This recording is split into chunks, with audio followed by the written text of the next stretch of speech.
महागडी इरकल साडी घेतली, पण काही धुण्यानंतरच तिचा रंग फिका पडला. याचं कारण साडी नसतं, तर तिची चुकीची काळजी असते. सर्वात पहिली गोष्ट, साडी कधीही जास्त वेळ पाण्यात भिजत ठेवू नका. दुसरी गोष्ट, हार्श डिटर्जंट, ब्लीच किंवा स्ट्रॉंग केमिकल्स वापरणं टाळा. तिसरी गोष्ट, धुतल्यानंतर साडी थेट कडक उन्हात वाळवू नका. सावलीत वाळवल्यास रंग अधिक काळ टिकतो. चौथी गोष्ट, ओल्या साडीवर थेट गरम इस्त्री करू नका.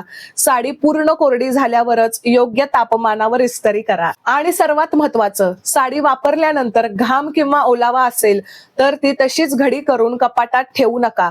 पूर्ण वाळल्यानंतरच घडी करा. ही एक सवय साडीचा रंग आणि कापड दोन्ही जास्त काळ टिकवते. आणि याच विषयावरचा संपूर्ण व्हिडिओ माझ्या युट्यूब चॅनलवर अवेलेबल आहे, पाहायला अजिबात विसरू नका. आणि ही रील जर तुम्हाला उपयोगी वाटली असेल तर मैत्रिणींसोबत शेअर करा, सेव्ह करा.